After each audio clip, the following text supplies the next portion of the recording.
संपूर्ण देशभरात अयोध्येतील श्रीराम मंदिर प्राणप्रतिष्ठापना सोहळ्यानिमित्त जल्लोष साजरा करण्यात येत आहे। अनेक ठिकाणी विविध धार्मिक कार्यक्रमांचं आयोजन देखील करण्यात आलं आहे।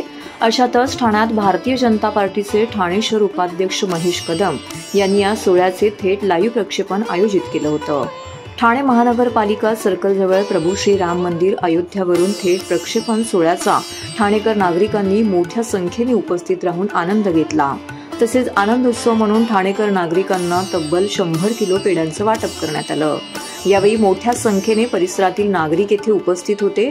भाजपा आमदार संजय केळकर यांची येथे प्रमुख उपस्थिती लाभली। तर महेश कदम यांनी यावेळी 1990 आणि 92 साली झालेल्या कारसेवेत सहभागी असलेले आमदार संजय केळकर यांचा येथे कारसेवक म्हणून विशेष सत्कार केला।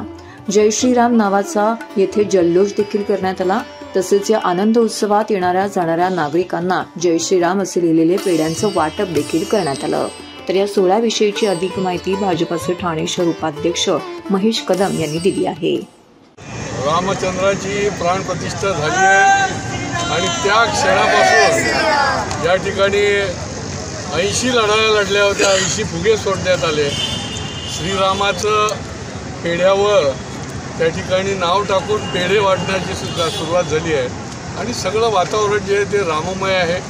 ठाणेकरांच्या माध्यमातून देखील अनेक कारसेवक गेले होते आणि आज प्रत्यक्ष प्रभू रामचंद्राच्या प्राणप्रतिष्ठेचा क्षण जो आहे तो सगळ्यांनी अनुभवला आहे आणि हा आनंद जो आहे तो शब्दात व्यक्त करण्यासारखा नाही आहे, कारण की हा आमचा अस्मितेचा आहे, आमच्या स्वाभिमानाचा आहे।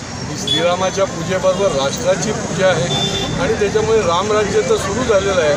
प्रभू रामचंद्राची प्राणप्रतिष्ठा होऊन पुन्हा एकदा हे रामराज्य जे आहे ते देशाच्या पलीकडे 7 समुद्रापलीकडे विश्वामध्ये नरेंद्र मोदींच्या नेतृत्वाखाली पोचणार आहे आणि खऱ्या अर्थाने रामभक्तांचा आनंद जो आहे तो गगनात मावेत असा झालेला आहे।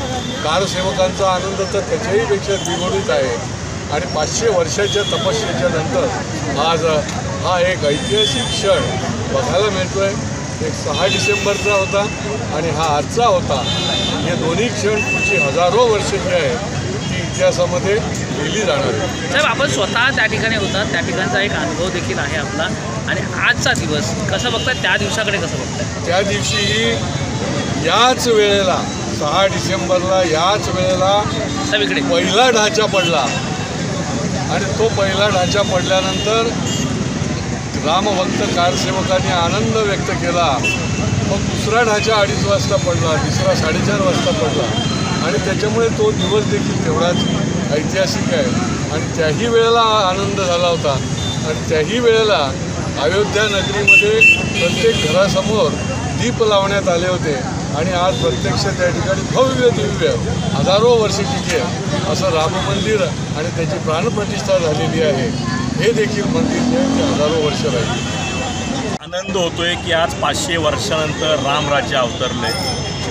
या भारत नव्हे संपूर्ण जगामध्ये आजच्या दिवसाची सुवर्ण अक्षरांनी नोंद करण्यात येईल। आम्हाला अभिमान आहे की ठाणे शहराला आमचं लाडकं नेतृत्व कार्यसम्राट आमदार आदरणीय केळकर साहेब हे स्वतः कारसेवक होते आणि त्यांनी स्वतः कारसेवा करून आज या 33 वर्षानंतर त्या आमदारकीच्या त्याच्या कारकिर्दीमध्ये रामलल्लांची प्राणप्रतिष्ठा स्थापन झाली।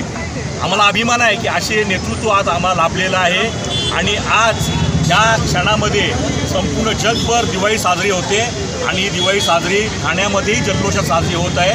खूप खूप अभिमानाची गोष्ट आहे। जय श्रीराम, जय श्रीराम।